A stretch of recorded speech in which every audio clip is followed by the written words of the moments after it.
Oh, Darren. Darren. Best friend Darren. Hi. Good evening. Hi. How are you doing? Are you echoing? Am I echoing? Why is it No, echo? I don't hear an echo. Okay. Now it's gone. Were you Doing nothing but saying hi, but this loud basement is huge. okay? My voice carries. Yeah. Your voice does okay. Hey, Tristle's on. Hey, best friends. My twins are here. One is here in person, and the other one is virtual. She's on the And next she's on series. time. Who's best friend? Mine. She on the next series. Honestly, I really wish I could get her on there. I really do. You really do? I think I want to do a live with like um with teenagers. I want to do a series with teenagers. I think that would be dope.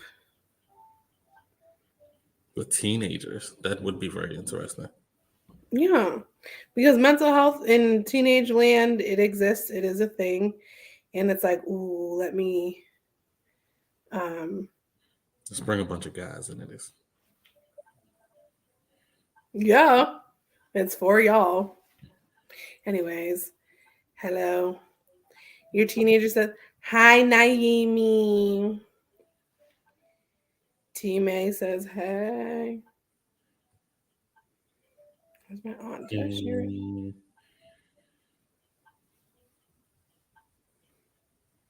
You know, since you got me hip to the what is this stuff called? The lo-fi.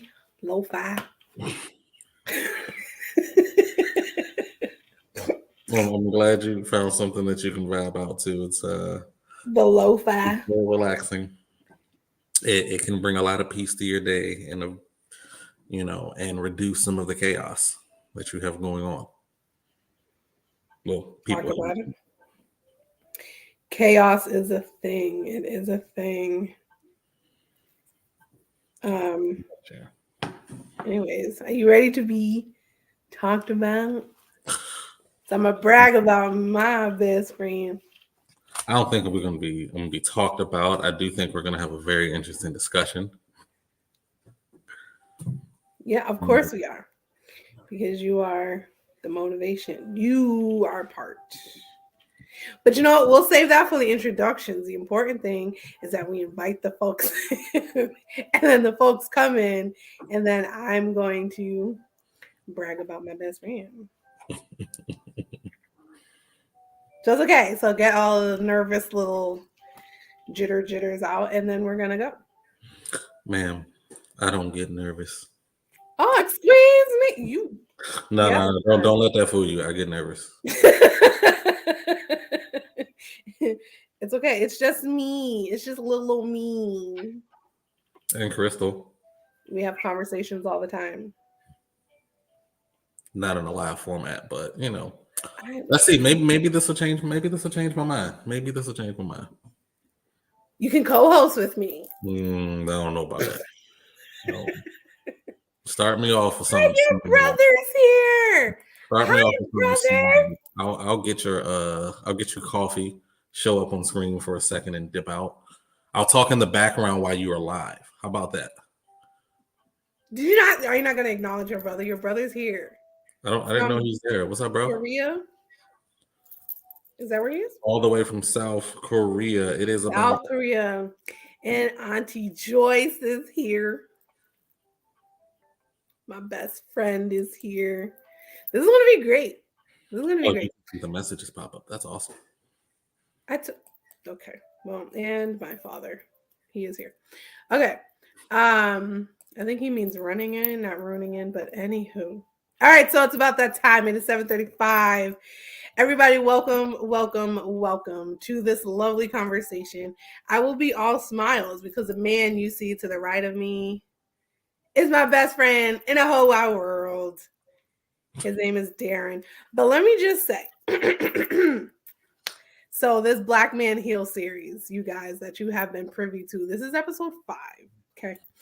And I was like thinking I need to do something in the new year, ending last year, starting the new year. And I was like, the conversations I have with Darren and some of the men that you already seen, I was like, there has to be a platform for men to share. So the Black Man Heal series is partially like created because of this man right here. Okay, he is the inspiration behind it. And so it took some coercion on my part to get him on camera because Darren is not a camera guy, but he did it for me, which again, this is what best friends do. Listen, the reason why this man right here is my best friend is because him and his friend at the time came all the way down from Maryland to see me preach. And I can't even get people who live around the corner to come see me preach. But he traveled on a bus. What was that, 8 hours? Give or take a little bit. Yeah. Give or take. Anybody that hasn't seen it, they're missing out. And so I said, you know what, we're gonna have to bring him on because he is part of the inspiration behind this. God is the other side. And yes, he is. Hey, your mom's here. Auntie Joyce is here. Hey, y'all. Hey, fam. So hi, fam. Without further ado, you guys, I want to introduce to the y'all. I have referenced him. I don't even know how many times during one single live, but nonetheless, world, you can finally put a name to the face. Darren Day, ladies and gentlemen. Thank you. Thank you, Dume. You gave a wonderful introduction. I will admit it did take some effort and arm pulling on her part, virtual arm pulling, to get me online. I'm not an extrovert, despite what people may think. I'm very, very, very shy. So this will be fun for me. So I didn't give the background information about who he is and all of this lovely stuff because I'm just excited. It's my best friend. So Darren is in the IT world. He is my go-to person whenever because computers isn't my thing, you know? I can talk to people, I can fix world problems, mental problems, emotional problems, but computers, not a thing. So Darren is also the secretary of NSB. Now, wait, don't tell me what NSB stands for because I know. National. You got one right. National Engineers Society of Black Engineers. You missed you mixed the rest of the three around, but you were there. You were there. It's the National Society of Black Engineers. I sit on the board this year. I am honored to serve as secretary for our DC chapter. Oh yeah, he's in DC, by the way. Yeah, sorry. Yeah, I'm in the DMV area. It's an organization that seeks to, bring more Black engineers, Black students that go to school for STEM backgrounds for the undergraduate or graduate's degree into the fold, so to have more representation in the tech space, in the tech world, for people like us. Yes, Darrell, he is an IT goat because he does what he does. And yes, and so sounds like someone is, he's secretary material. He basically just said the mission statement right there for you guys. This is why he's here. Black excellence, ladies and gentlemen. That man right there. All right, so let's get into the topic: side effects. Okay. Mm-hmm. Now, I was kind of talking with Darren. Darren's going to share however much he wants to share about his mental health experience. And, because we have had a lot of talks over the years. And I'm so glad that he's here and to share his story. So, Darren, let's open it up with your mental health journey, what it's been, when it started, how well are you managing it? Share with the people. I mean, I want to say it's difficult to pinpoint exactly when, like I would say, like my mental health journey started. Because I can say from like a youth, a teenager, like I was very much like ignorant to like mental health stigmas, like things young boys go through. So I would say my mental health journey started in my 20s.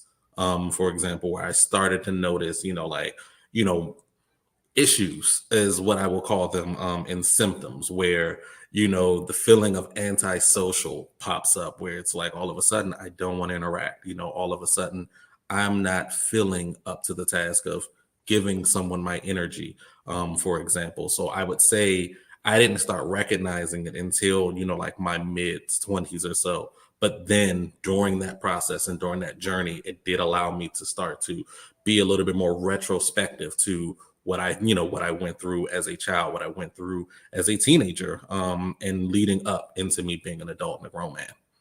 Mm. So I would say my journey itself has been, I would say, very short, like over the past 10 years has been what my journey has been of me actively working on it, but speaking with therapists, talking to people, understanding, like there's a lot to unpack, from a young boy that, missed out on some social cues, like that didn't have an understanding of, relationships and structures and their own emotions. So it's still a lot of unpacking to do, I'm sure. No mental health journey is ever complete off of I found a therapist. Mhm, mhm. So let's talk about therapy, right? And we can talk about medication too. What was that moment, or maybe it was a series of moments where you said, "Okay, I can't do this on my own." What promoted you to get the help, seek out the help, and to consistently go? Huh, that's a good one.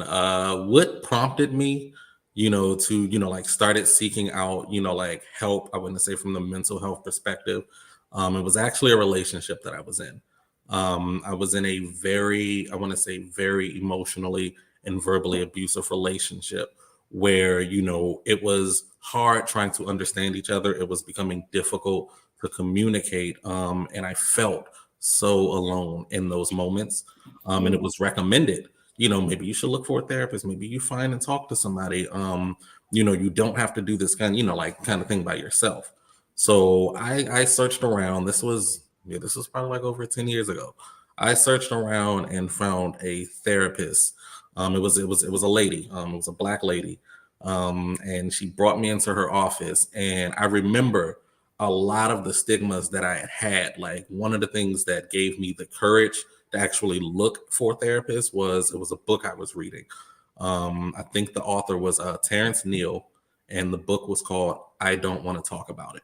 And mm, it spoke about the stigmas of Black men and how they feel when they want to speak to someone about their mental health issues, about maybe I'm feeling sad, maybe I don't know what depression is, but I think I have it kind of thing, and how to, one, deal with, like the confrontations of people trying to, I want to say, stigmatize you, but then make you feel like something is wrong with you, but not necessarily wanting to help. So that book kind of like propelled me. And then, the issues I was going with in my relationship said, let me seek out help.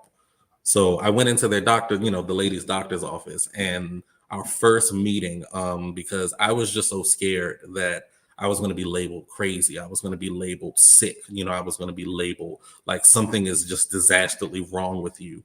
In our first few minutes, I literally looked at her and said, I don't want to be on medication. I'm here, I'm doing my part. Don't put me on any medicine. I'm not crazy. And she looked at me, like, they do what they do, they scribble something down. And she was like, okay. But the sessions themselves, like after that first initial session, and like the couple after like getting to know each other, they went very well. It made me feel very differently about seeking help. When something is going wrong, when something feels a little weird mentally, it didn't make me feel as crazy as the world likes to make you feel as a grown man, saying, hey, mm. I got some issues I want to talk about, and it's not girl related or it's not money related, or anything like that. It's just I'm feeling a little down. Yeah, I love that. Okay. So you said, I don't want to go on meds, but then eventually you got yourself on there. So What changed? What was that thing where it's like, all right, we'll try it. We'll see how this goes. What was it? I mean, honestly, like my introduction, like I guess to taking like antidepressants and things, it didn't come to like I want to say my first therapy appointment, like the first time I've gone to therapy, that was probably 2015. I want to say 2015, 2014, around that time is when I first started seeking therapy. And it's like, okay, I like how this is going. I didn't actually start looking or just taking like medicine until I want to say a couple years ago, and that wasn't voluntary for me. I without being I'm not trying to be overly emotional about it. I want to say a couple years ago I did suffer from, it was a suicide attempt.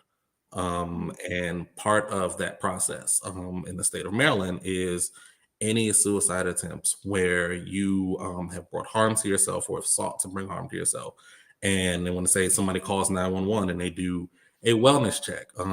You have to check in to voluntary, or if you feel very adamant about not going, involuntary services for 3 days.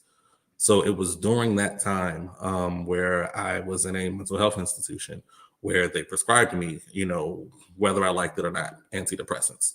The doctor that prescribed it to me definitely gave me, give me the full breakdown of the medicine that I was taking. Like, this is what SSRIs do for your body. There's some side effects to them. There are some benefits to them. But while you're here, you will at least be on this medication. So I want to say, honestly, it wasn't I want to try something new, something is majorly wrong with me. It was a crisis that I went through, and this is what brought me to that foray.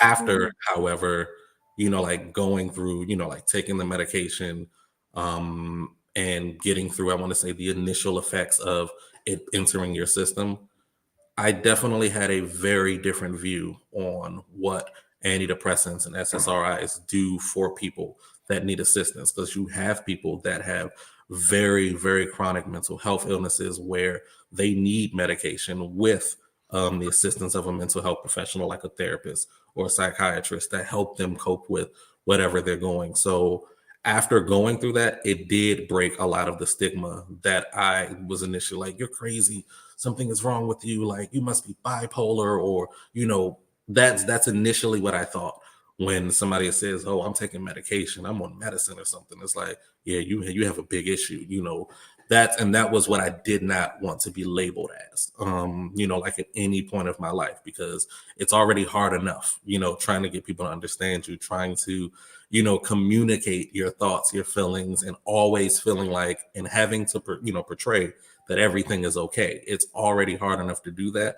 I didn't want to have the stigma of being crazy, like thrown on me on top of everything else, because there's no comfort, in moments like that. And I don't want to label, specifically all men, because some men are lucky enough to find wives, find friends, have best friends that will, like keep them grounded, keep them safe, ask them what it is that they're needed. But there are a lot of people where you have to wear all of your sins, all of your burdens right on your back, because no one checks in the way that they need to check in. It's a, you good? Okay, not a, hey, I'm sensing you're having a little issues, like the past few days, what do you need kind of thing. It's just a, you all right? Okay, toughen up then. You got to get through this week. And that's how a lot of men feel walking through their days, walking through their moments, where that quick check-in, it sounds like it's great, but it's like, no, we need a deeper check-in than that. I had a friend and call them pulse checks at one point. Like, let's do a pulse check. Like, how are you feeling? Let's sit down, let's talk. And, tell me how you're feeling, kind of thing. And I feel like there's not a lot of men that get that check. So unfortunately, when it gets pressed upon them, it's when they're already at their wits' end. It's when they've been dealing with so much. The reaction to what it is that they're going through, this one small thing, was that one domino that tipped the whole thing over. But during this process, there was clear enough signs where it's like, he's carrying a lot of weight, but we're expected to as well. Mhm. Ugh, listen, best friend, drop those pearls of wisdom, sir. So you said a lot. First of all, thank you for sharing. Obviously, I already knew about this, but the fact that you're willing to share on my platform, it means the absolute world to me. Darren was talking a lot about how the stigmas that exist make it very difficult for men to seek help. People in general, yes. People of color in general, yes. But that stigma that he ended with by saying, like, we're just supposed to be strong. Like, I don't even know what strength means these days because, like, what is that? Be strong, be a man. What does that mean? We're of that generation. We're millennials, right? So it's Mm, like, don't just say something and then you expect us to be like, okay, cool. Like my mom used to always say, because I said so. And I'm like, Mom, I don't know what that means. I need definitions. I need clarity. mm. I don't dwell Don't with worry about the ambiguity. reason, Like just do it. right. Ambiguity, like I can't Mhm, do that. And so when people make statements like that, it's like, okay, first of all, you're promoting the idea and the concept that, like you said, people who go to therapy, get counseling, take medication, they're crazy. And it's like, I'm sorry.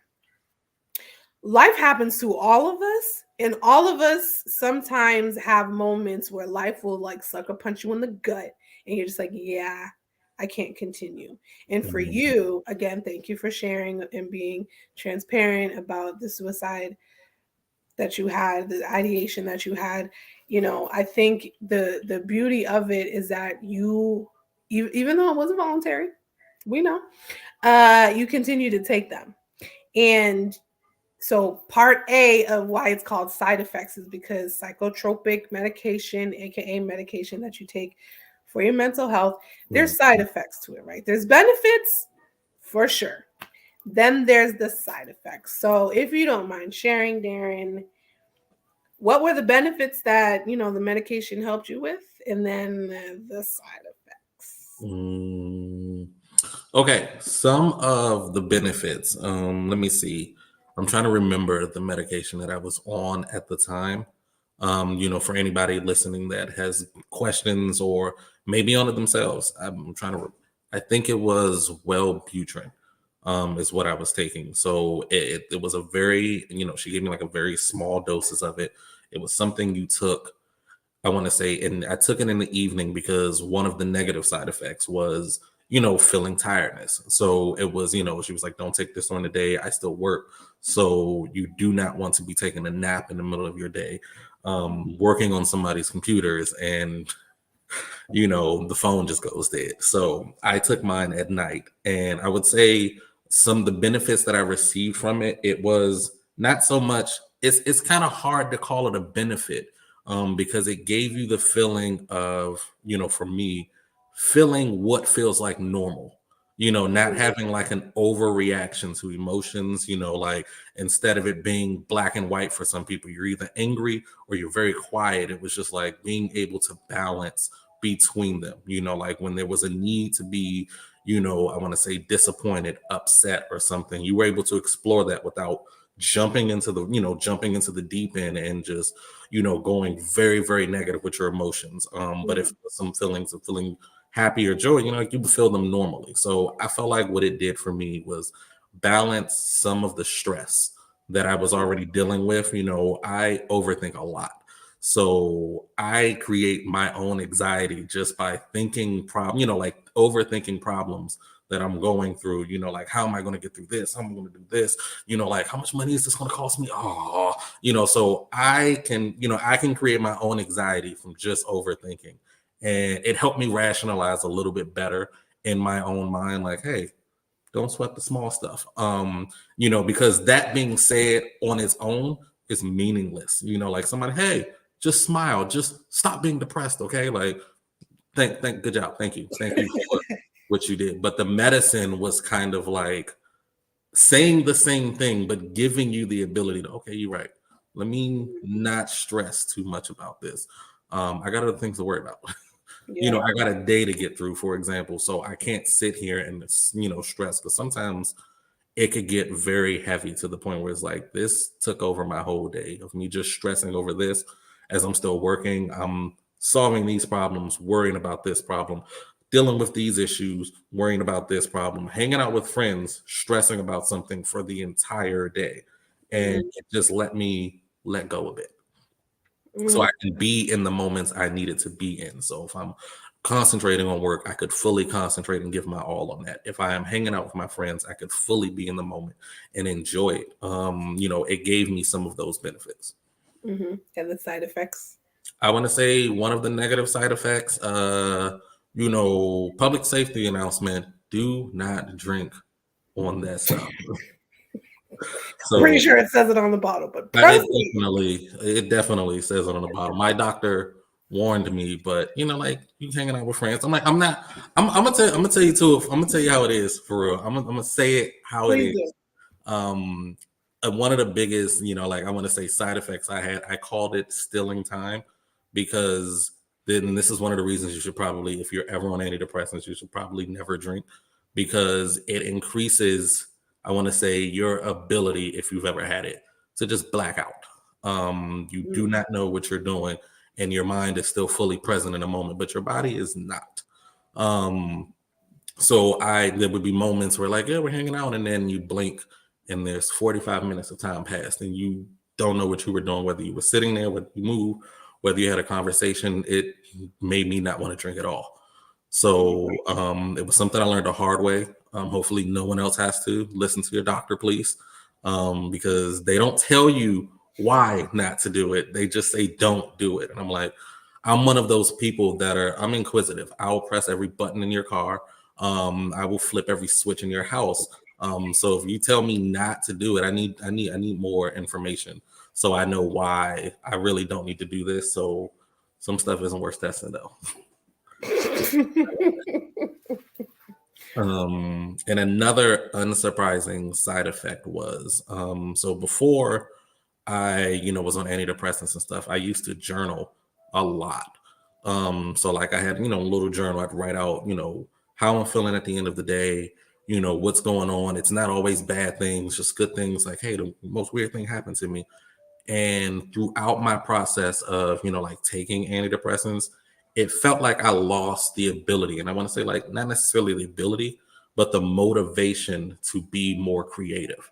Mm, That's one of the things that I felt that I had lost during that time. Like, I just lost the motivation to just, it's the end of the night, let me journal or write. Because every time I attempted, it was just drawing a blank, is what it felt like. mm. I know there's things that I can write about, but it didn't, I was never in the mood to just let me finish journaling. And I feel like that was one of the things I lost during that time. Yeah, yeah. The interesting thing about medication is like you take it for one thing, and those side effects are worse than what you're trying to fix. And so Mhm. a lot of people are like, mm-mm. Like, I'm just trying to, regulate my colon. And you mean to tell me I might have high blood pressure, diabetes, and lose my left foot? Like, no, Mhm. I'm good. And so then we end up having to self medicate. And a lot of people self medicate just in general. Black folks, we always think ginger ale and some icy Yeah. hot and some Vaseline is going to solve Don't stuff. forget saltine crackers. You cannot forget saltine crackers in Ricky Lake. You cannot. Saltine crackers. Mhm. Yes. And it's like, all right, y'all. We gotta advanced medication and medicine and science has allowed us to try something other than ginger ale and saltine crackers. So self-medication. Self Or medication. I feel like a lot can be said about that. yeah. I'm not gonna say that I've never self medicated. So like I'll call it a battle, slash journey because sometimes it can be a little bit of both. Um, I have chosen to self medicate at times. I would say in my youth, this was like before I recognized I should probably see like a mental health therapist or something. I used to drink a lot.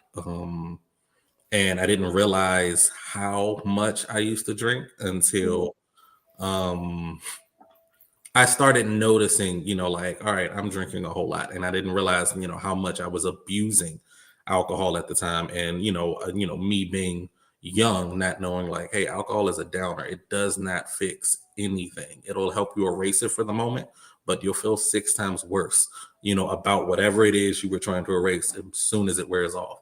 Yeah. So with that specific part of like self-medication, I put rules around it because I was very abusive to it. For a long time I was very shameful of it. And I've never really talked to people about it. Like, yo, I used to drink a lot of alcohol for no reason. And it wasn't as if I was going through like a lot in life. It was, a lot of my, I want to say like depression modes or just feeling sad, anxious, were tied into relationships.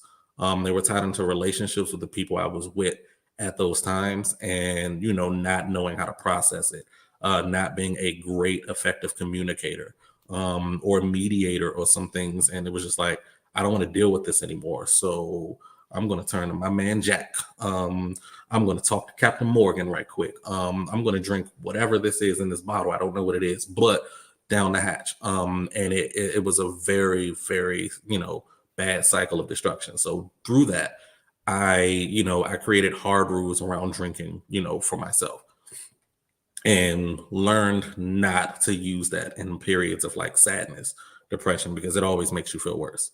However, I did find something in self-medication that worked, surprisingly well, but it's something that should be done with an asterisk, I would say, which was THC.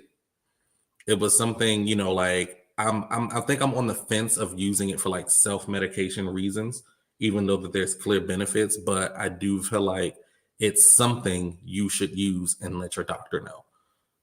Like, that's how I feel, because it's still something you need to process. Like when you're in therapy, you're unpacking all of those boxes that you didn't want to speak on for years. You're pulling those things out, and sometimes you do need assistance within yourself. And I feel like sometimes using CBD or THC takes the edge off so that you're not hesitant or fearful of opening those boxes. But I feel like you can only do that properly when you have a mental health therapist with you. So stay tuned. I've never, I want to say, self-medicated with a therapist. I am interested of trying it, but I do want to talk to them first before I just walk into a session, just so we both know what's going on. Mm-hmm. Because I'm curious how that would go. I know by myself, I know how that makes me feel, and it definitely helps me unpack things throughout my day or throughout my week, or just manage my stress when things are very, very hectic in my life. But I do feel like it's one of those things where like, this is fun to do, but if you're using it for the purposes of treating anxiety or depression, or any, mental health illnesses, it's something I believe bring your doctor into the fold. Like you would do so with any other medication. Don't make an exception with this. Except for the fact that some of us, by law, are not allowed to meet with clients who are under the influence. But that's besides the point. Gotta go to Oregon. The problem with self-medicating is that you lose. It's almost like you lack the ability to have self-control, because you have now conditioned your body. I feel something intense. I now have to smoke, drink, sniff, whatever. I have to do something. Sex is a thing too. We're not excluding that from the fold. And it's like you don't train your body how to sit and deal, right? A lot of people self-medicate because, like you were saying, it's like, I need this thing to go away. It's too much. I'm overwhelmed. I need something. And the whole point of going to therapy, people, is that coping skills are developed. So when you step outside of the counseling office and you're dealing with life, you have skill sets that will help you to manage life stress. Now, I'm not saying that coping skills are 100%, like, just cope with the coping skills. You'll be fine. You don't need anything else. False. I'm not going to lie to y'all. I have, like, I don't know, 10 million coping skills, and sometimes I still have strong emotions. But when you self-medicate, you lose a lack of self-control. and then you develop a dependency. You develop a dependency on a person, on a drug, on whatever else you're using in that moment. So self-medicating is definitely dangerous. But like Darren said, doing things alongside a therapist definitely helps. And I'm not, again, I don't just say these things because I'm a therapist myself. This is just what I know. This is what I understand. And so moving on to the next question. Facing the pain. I think you've talked about it. You kind of touched upon it a lot when you're talking about realizing that you have a problem. And some of us can't avoid life's problems, right? Like we can't avoid the financial burdens. And as a man, there's a lot riding on you guys' shoulders. And I don't think we talked about that. So before I talk about facing the pain, can we talk about, because we have these conversations, y'all, we have these conversations all the time. I call them discarguments, okay? Oh my God. Because with Darren, things start off as a discussion. And, we are two very passionate individuals. And so Darren will say that one thing, and I'm like, nope. And then it quickly turns into an argument. He likes to call them debates. That's what they are. That's what they are. I don't like to argue. I like to have debates and discussions.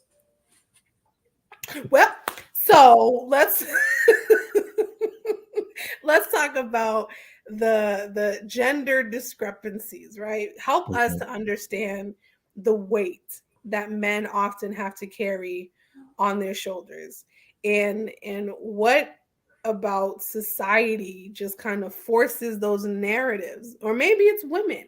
Maybe we force narratives, because I know you call me out all the time. And so I just want to hear from your lovely, lovely lips. What is it that men have to carry? The burdens, the weight. Help us, teach us, educate us. Well, I don't think I do a great job of speaking for all men, because there's a lot of categories I just don't fall in myself.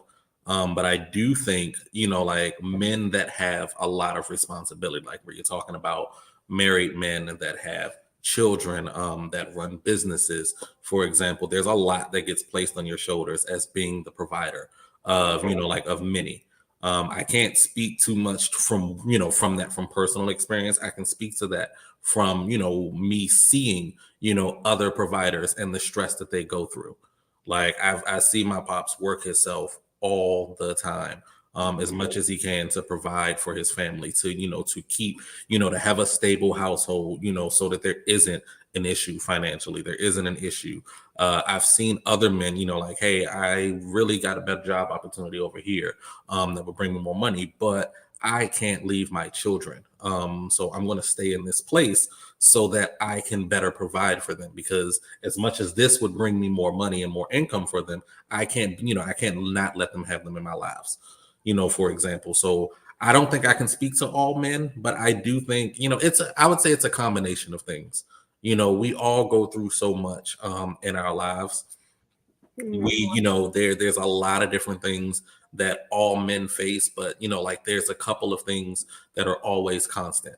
You are, regardless of who's in your life or who's not in your life, you're supposed to be the rock. You're supposed to be that stable person that bridges things together. It's not, there is no expectation for you to fail as a man, although it does happen. There's no expectation. Like you still need to pick yourself up. Like you hear the football locker room talks. Like you need, even when you fall, you need to get back up. Regardless. Like it's not take a break, figure out what's wrong, get back up and get back to work. Like you have people that are dependent on you. You have people that need you. So you do not get to show weakness for any reason. Cover it up.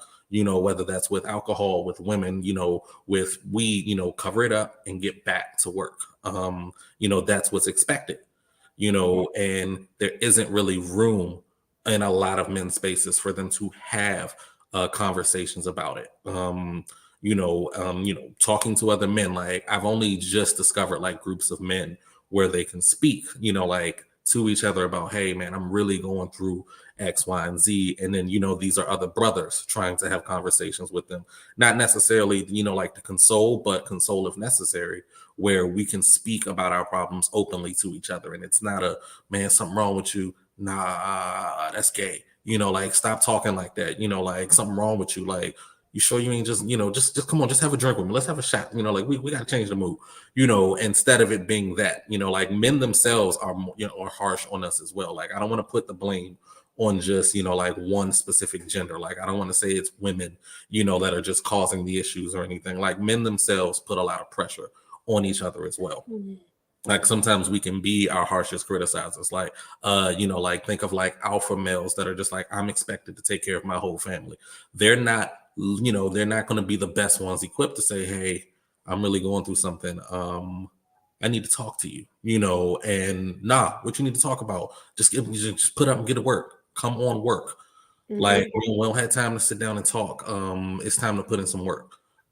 So it really depends. I feel like it really depends on the person, what they're dealing with, and what their environment is like. Because a lot of people don't have family members or friends or church events that they feel comfortable speaking to. Because that's what it boils down to for the most part. Who do you feel comfortable around? I can't say that there is a lot of people I feel comfortable sharing, some of my harder issues, because my fear is you're probably going to think I'm overreacting.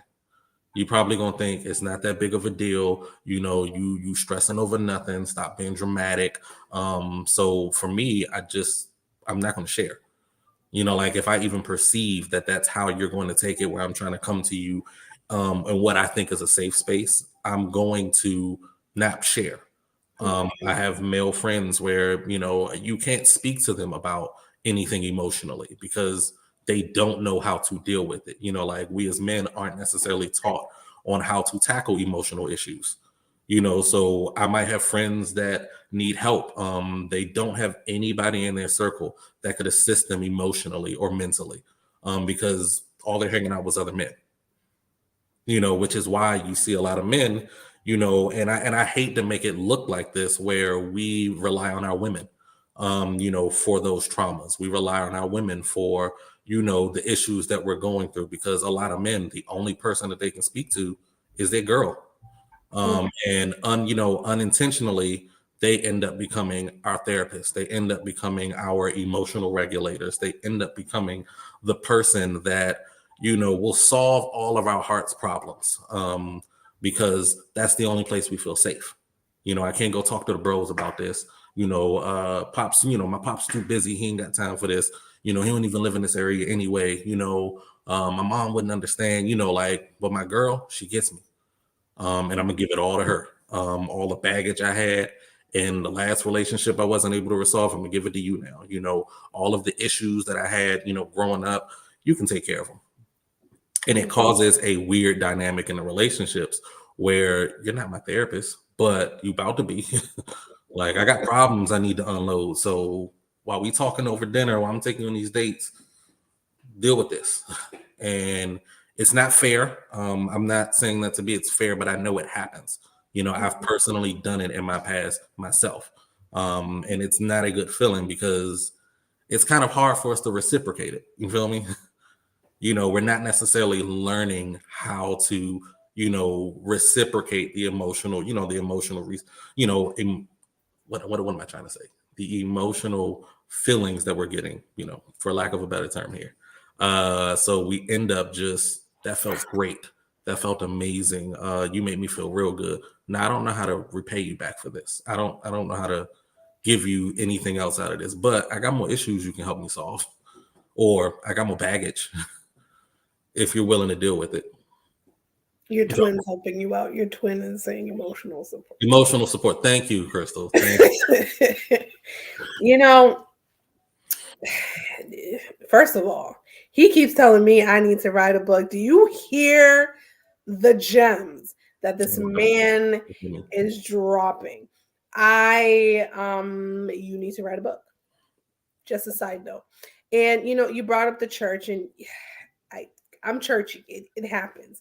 There's a scripture that talks about how the strong ought to bear the burdens or the infirmities of the weak. And for weeks on end, for the past 4 weeks, I've been talking about how men can develop community, because the problem is exactly what you said. Women, we are inclined to show up emotionally for anybody in our circle, right? And then the problem that we men, can't say we, but the problem that men face, thank you, Melisha, appreciate it. The thing about men is, like you were saying, first of all, it's hard to show up for yourself, yet alone showing up for each other, yet alone showing up for your lady, sister, mother, daughter, whatever, right? All of these things are in place. And so, you know, first of all, you just shared a whole lot of wisdom, and I was just sitting here like, oh, best friend. I really want you to share more about, like, how can men show up for men, of course, but also emotional intelligence. How do men obtain emotional intelligence? Does it come through therapy? Does it come through conversations with their female counterparts? Does it come through sitting with self, reading books? Because he reads books, he watches podcasts. This man be like consuming knowledge, which is also why I brought him on here. So, hey, my mom is here. Hey, mom. I think it comes from a point. I don't want to say it's like one specific thing you can do. I think like men, we can benefit from learning fellowship. Where we are able to keep ourselves accountable. Because I believe that's the one way that this will work, like men being able to hold men accountable, because it's not, no woman can tell me my boundaries and how to set them, for example. You can give me lessons on what I need to be mindful of, how to set boundaries in the first place, but you wouldn't be able to speak to me about what my boundaries are and what I need to do to project them, for example, because, and it's not, you lack the knowledge or anything. We are men. Just like you are women. So there are things that are always going to be unique between us, where you can't come to another man and learn more about yourself. You would have to speak to other sisters. So if there's issues and things that are, that are deriving from me, I need to be able to, have a fellowship of men that I can speak to, so that everyone around me can start to benefit. Like if I'm in a relationship, I can be able to tell you better what my boundaries are, what I need, how I feel about something, because I'm learning from other men that have been there, done that, like these are, men that have been in marriages, men that have gone through divorces, for example, that know pain and know also how to climb out of that pain by their own hands or with God's help as well. So I do think a lot of what we can do is, create spaces where men are able to talk to men about these issues, so that the stigmas can be removed, so that no matter who's coming their way, because sometimes women bring men down too, so we need to be able to learn how to deal with that, because abuse is never the answer, but understanding, hey, I know how to speak to you, you don't exist within my boundaries, so I'm gonna need you to stop talking at this moment. Like I'm not about to go back and forth with you, but I'm not going to deal with this as well. So I do think it makes, it is very beneficial for men to have spaces where, you got young boys coming in, that they need help with, you got teenagers coming in where they can speak to, older men about, I've gone through this when I was 16, for example, let me hopefully try to teach you some things that I wish I knew when I was your age going through this. I had a father that passed. Let me tell you some of the things that helped me, that it took me decades to learn, but I want to be able to teach you so that you don't have to suffer the same fate that I did. Like there's a lot of different things that only men can impart to men. And I believe, where it comes to like mental health, where it comes to like removing stigmas, it falls on men to bring in those spaces and create them for the youth and for men that are either too stubborn, too prideful to say, hey, I have an issue. We know, bro. Come on over here and come talk to us anyway. We know you're going through something. You ain't got to tell us what it is. Just come listen. Like you don't have to talk. Just listen to other people talk about their problems and see them open up. Like it's very hard to find trusting men that care about you, to the point where they want to see you rise above your struggles, rise above the things that you are, like that are pushing you down. Like the world already does that enough. So finding people that you can create a circle and fellowship with, I think is like one of the most beneficial ways for men. Like that's not to say women can't help. I just think that in this space, men need to speak to men. I had a pastor say, "Iron sharpens iron" before. Yeah, it's Bible. Yeah. Mm-hmm. Sir, we bringing you back, so you might as well get all the jitters out now. You're coming back. Learn how to fellowship, sir. That's good. That's rich. It's one thing to have conversation, but fellowship is like that deep, intimate conversation. It's communication, and outside of the communication, it's embracing, right? Men embracing men is not a quote unquote gay thing like that.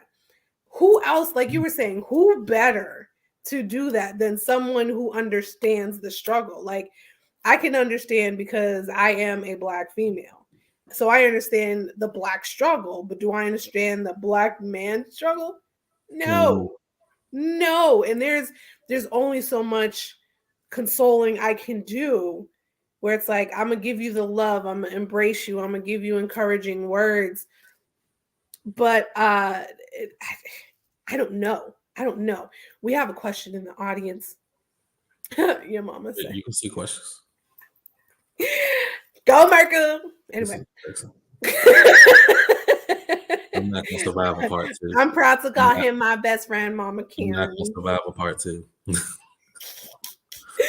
Question from my mama, Sister Harrison writes, when should you start teaching these issues to young men so that they aren't going through what you went through? Now, before we said this, you mentioned that you lost your father, right? Mm-hmm. So how, first of all, when did masculinity, manhood, all of those things, like how to be a man in the world, who taught it to you? How young were you? And we talked about it before, like when you have kids and when you're going to start having these real life conversations with them. So since you're an uncle, since you're a man in the world, let's talk. When is it time to introduce hard subjects to young men so they're not repeating the same cycle? I feel like the minute you recognize, like that, we're talking about, like young boys that they're starting to act out in ways that aren't necessarily, I want to say normal. You got a young boy that, hey, he literally does not talk to anyone everywhere else. The only person he talks to is his brother. For example, like that's a start right there. Like recognizing one, your kids are introverts and not extroverts. They aren't going to talk to everybody.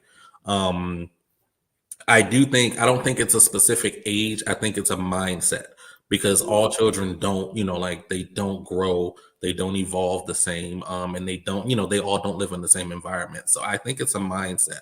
The minute your kid, like you feel your kid knows right from wrong in their actions, you should start teaching them about the consequences of that. You should start teaching them, what the after effects of those consequences are. Yeah, you got that butt whipping, right? Mm-hmm, you remember that?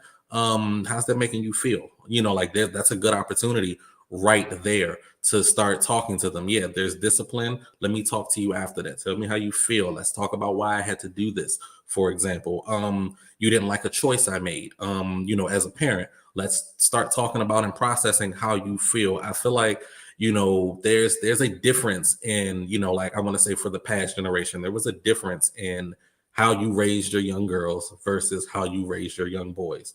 And the emotional coddling and the emotional intelligence where, you get to explore, oh, what happened? That hurt? Oh, it's going to be okay. What do you need? That went to the young girls, and you can see it in a difference. That same boy, you got a young boy that falls. Oh, come on, you're a big boy, man. Remember, you strong. You good. Just pick it up. Come on, look, that don't even hurt. Do it. Come on, pick it up and keep moving. And I'm like, he has emotions too. you just Say that. completely dismissed them and told him to just toughen up as a Yeah. little boy. Like, he needs an opportunity to cry as well. Yeah. It doesn't make him a sissy. He's not going to grow up and be, like beta on any level, but he still needs to be able to explore his emotions, because if he doesn't, he's just forcing them down. And some young girl is going to get it in on the back end somewhere, and neither one of them will understand why this took place, Mm. because everybody is telling him to suck it up. So he has all this rage that he does not know where to put, and it's just going to go somewhere else, and the parent completely misses it because it's not going to go to them. Mm. When kids act out, the first thing that you do is, oh, you think you big and bad, huh? You think you tough, huh? Like, no, they're going through something. They don't know how to process these emotions, especially young boys. So I think it's more of a mindset and what you see your child doing before Mhm. you start just saying, let me start hitting them with hard facts. Jesus, is your Lord and Savior, right? Santa isn't real, right? Like, it's a mindset, like everybody don't start with Santa's not real. It's a certain phase that they get to where I get them gifts, right? I'm the one bringing in the bacon. So stop this Santa stuff. Like, You know, it was me and the Lord. So thank period. Y'all, you think my kid's gonna be glorifying this little fat white man? You got nothing coming. I'm like, me, your father, and him. Jesus Christ himself is the reason why them presents are under the tree. Anyway, Yeah. your I brother Darrell said something very huge, and I wanted to highlight it before we move on. mhm. It's the second part where he said, in boys and most people focus on them being tough and they lose their ability to connect that way. Yeah. Connectedness, human connectedness is what the world is missing. If you ask me, in my personal opinion, that's what's missing. And Mhm. Darrell mentioned something huge, and you were alluding to it earlier. It's like, why don't we allow people to emote? Like, again, girls were allowed to cry, have whole temper tantrums and diva fits, whatever it is. But for a boy to cry, and then the first thing you say is, you little sissy or you little wimp, I'm sorry. It's those gender roles and those gender norms and Mhm. those stigmas. I'm like, do you not realize that this little 5-year-old boy who rightfully should cry because he just busted his little face off of his bike, he is going to turn into a 25-year-old man who does not emote, who does not know how to handle his problems, and he's probably going to be extremely aggressive because you met his vulnerability with aggression. Yeah, and he was never allowed to express it. Like, And he wasn't. it's like the world forgets for a moment that men have emotions until we crack, until there's an abuse, until it's domestic violence. It's like they Mm. forget until it's very, very, very chaotic. And it's like, well, what made him so unhinged? I'm like, probably years of suppressing emotions. Yes. Like, not Yes. having somebody to do it. And this one girl was literally saving his universe by being there for him. And she's not the person equipped for that. Like, Mm. she's not his mentor, she's not his therapist, and like, no one in a relationship is equipped to handle your emotions. They can help you go through them, they can help you talk through them, but they should be the first one saying, we need to go get you some help, because I can't do this by myself. And you see a lot of women say that because they're fighting silent battles, of, men that are ticking time bombs, where it's just, they never had an opportunity to just express frustration Mhm. in a normal capacity that wasn't punching a wall, that wasn't destroying property, that wasn't, like hitting somebody or something. They had no normal way of processing normal emotions. Like, everyone gets upset, everyone feels Mhm. anger, everyone feels disappointment and frustration, but they have no normal outlet because no one ever gave them that opportunity or showed them, like, hey, you're frustrated, it's okay, like, take a deep breath. Are you good? You good? Okay, now talk to me. What's the matter? How do you feel? Mhm. Like, no one gives that to a lot of people, so you end up with these guys, and there's so many domestic violence issues because these dudes don't know how to communicate. Mm. No one teaching them, because all we need to be able to do is be work ready. We need to be able to bring Mm. in. We need to be able to, provide on some level, and just that's it. Fran, You know what? Next time you on here, I'm gonna just like throw a question. I'm gonna turn my camera completely off, and I'm gonna just let you go because I don't want that attention. y'all, That's Darren too dead, much. ladies and gentlemen. That's too much. You said something, and we definitely have to we have to like wrap up soon. But we will not overlook what you said earlier in the conversation. You mentioned that we have unhinged men, and it wasn't like, oh, all men are just aggressive, we're just going to slap you upside the head just because it is years of being overlooked, it is years of silence pain, it is years of holding in and like a plethora of emotions, feelings, and thoughts, Hmm. and then that turns into abusive men. You know, post traumatic slave syndrome is something that I had to educate myself on, um, Mm. and one of the major topics about what post traumatic slave syndrome is saying is that this thing is generational. From slavery, both black men and women were conditioned to get up and go, feel the pain, get knocked down, get up and go. And so we were never given the opportunity, or the culture was never created where it's like, hold on, pause, let's stop and think. What are you feeling? What just happened in your world? We're not privileged enough to do that. So I say to my people all the time, we have to create the culture. Create the culture, because it's not created for us. As people of color, systems in this world are not created for us. So what we have to do is we have to create our own daggone system. Yeah, Okay. and you see it happening. You see it happening now. Like you see forums like this, for example, where people are able to talk about things. For example, we're millennials. I call millennials curse breakers, because we were the Period. generation that started questioning. It's not okay to just raise your children like this. It's how you subjected me to this pain when I was young. We need to talk about this because I don't want my children to deal with this because I didn't resolve it yet.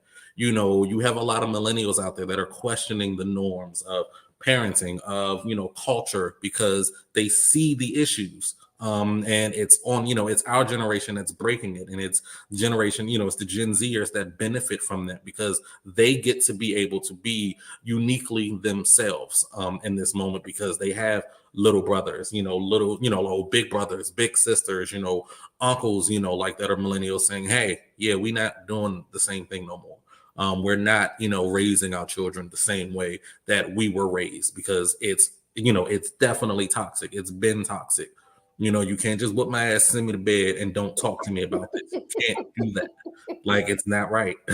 That Like, whole like, what shut I'm, up before I give you you something to still might cry get the about. butt whoop, but you might get a conversation about why this was affecting you, or you might get a different, discipline altogether because it might not have been what was needed based on what they did. Like, you see a lot of people trying their best to redefine the cultures, try to change some of the landscape, to make it more better, because there's more generations coming than just us right here. Like, it's the benefit us because we're the ones dealing with it. Like, you have people that are traumatized about how they were raised, for example. You have a lot of people that have not healed from spaces, like from when they were a child or when they were teenagers. You have people that have unhealthy views of relationships just simply because of what they witnessed as a child. Mhm. And this is the moment to say, hey, I'm gonna go get my therapy. I'm gonna come back. We need to talk. Because I need to learn why you did what you did, so I know not to make sure my kids don't suffer the same fate. They're gonna learn Mm. something totally different, and to do that, I need to bring you, the older generation, into the fold because you're gonna be babysitting them. Yeah. I don't want you to babysit my kids the way you raised me. For example, Mhm. Mm. and that You means know, talk. I remember the conversation we had about it was after Thanksgiving or around that time, and we were talking about the foods that we eat, and you got so mad. You was like, "Hey, yo, at some point, we need to remember we ain't on old masters plantation no more. Like we are advanced We gotta let some humans. stuff We go. no longer need. He was talking about we don't need to be eating chitlins. We gotta We let don't that. need to be eating all of that nasty meat. Like we're advanced, y'all. We are no longer struggling like that. Oh, let's move forward. It's And when you know, oh my gosh, huh? we gotta let that go because you think about the generations of high blood pressure and diabetes, especially in Black families, it's directly tied to what we ate growing up, like what we considered soul food. We know that stuff is not healthy. It's delicious though. It is delicious, but yeah, Yeah. chillins don't belong on the table no more. I'm just saying, pig feet don't belong on the table no more. I'm sure a lot of people are gonna be like, nah, I gotta keep that pig feet. You can have it, just do it in moderation, man. All right, before we wrap up, your mama had a question. Do you think the lack of male guidance contributes to a Black man's mental state? Absolutely. Negative mental Um, state. like absolutely. I feel like either it's either or, not just a negative. I think a lack of a male in anyone's life has an impact. You don't know what that is until they're fully grown, they're adults, because you don't know what they were supposed to learn from those people. I was fortunate enough to have, like after my father passed, more than one father figure in my life. I've had uncles that filled that role. I had my pops that filled that role, for example. So over time, I still did learn, like better ways of communication, better understandings of what healthy relationships looks like, like, hey, what a marriage looks like, like a healthy marriage looks like, for example. So I was blessed to have that, but you do have some young men that don't have that. You do, that they don't see, dads being dads, for example. Like, hey, son, I know I'm busy, but we're gonna shoot some hoop on Saturday, like I promise you. Like you don't see dads coming in to do stuff like that and then keeping their promises, because where you learn accountability, where you learn patience, where you learn discipline, where you learn structure, it's from your parents, and both parents impart something different on you in those moments that you can learn and grow from. And I just think there's, single mothers do a wonderful job taking care of their children, because, you're still a parent, you're still doing what you can, do. But I don't think there's anything in this universe that can replace a male's presence in any Yeah, child's life, period. especially a young boy's life, Yeah. because it's easy, it's easy to take care of a kid, but then if you don't have a role model there for them to mimic, for them to say, this is exactly why I need to, work out and get my six-pack, because I'm gonna have a six-pack like daddy, or something like that. Or you see that, you see the things that he's able to do, I want to do things like that. Yeah. It's not saying, like, kids can't mimic their moms. They do. And that could be to their detriment or to their benefit all the time. But I feel like there are men that need to be in people's lives where they can see them doing this. Like, what it's like to wake up at 6 a.m. and go straight to work and, put that work in. You see that every time your dad leaves. He come back tired. Dang, what you been doing, daddy? Working. I'm gonna take you with me one day so you can see what's going on. You might like it, you might not. Like, I feel like men need to provide that structure for their children, Mm-hmm. whether you're in the relationship or not. I think it's very important. Mm. I always say I'm biased because I did lose my dad at a young age.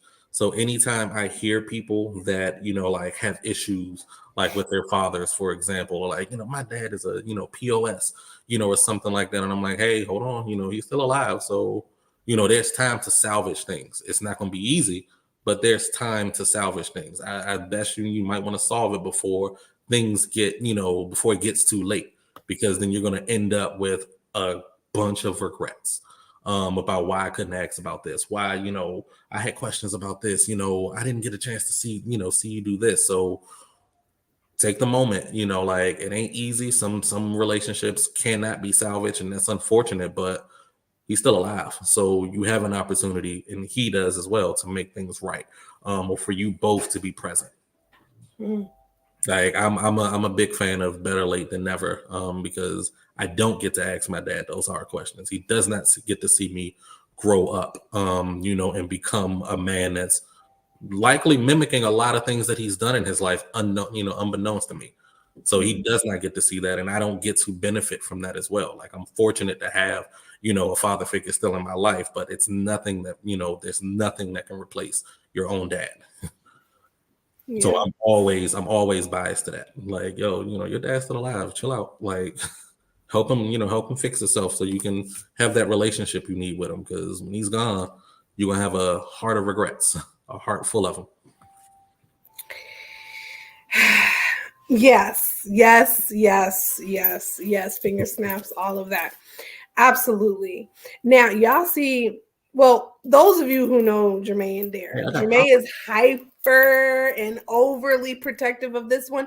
Now you see why. This man is a gem to the world. He is a gift from the good Lord above. And, unfortunately, sometimes it just goes sour. But anyway, Darren is great. Darren will be back because he is dropping a whole lot of gems. And he is, yes, I think, was it Jeremiah that said something about a podcast now, friend? We can do a podcast together. You know what I'm saying? Me, you, your twin, whomever, we can do this because I got a buddy that got the podcast equipment right now, but you don't live in this area, so. See, the beauty of podcasts is that you can do it virtually. Okay. Anyways, y'all, I am so grateful for you guys chiming in. Your audience, your family, your people are great. Yes, Jeremiah. Hey, listen, you have my information. Get it from him. We can do this. I am so down with the brown. Anyway, you guys, thank you so much for joining in. Darren, I'm so proud of you, best friend. You did great. You're doing great as well. Like, amazed by the gems that you are able to drop on the fly when you're nervous and your whole family's here. Hey, listen, half the people on here are his people. Okay, so family, my extended family, Aunt Glow, Mama Karen, Alicia, Auntie Joyce, Darrell, all of your family. Hello. Hi. Thank you for sharing him with the world. I appreciate it. So next week, we're going to continue moving right along. Next week, we have Traquan. Traquan is talking about men raising men. So Darren was talking about, the last thing he was talking about was having an influence in all of these other father figure roles. Traquan is a father. So maybe next week we will bring this on and, we'll see what tomorrow is. But again, Darren, thank you so much. I love you.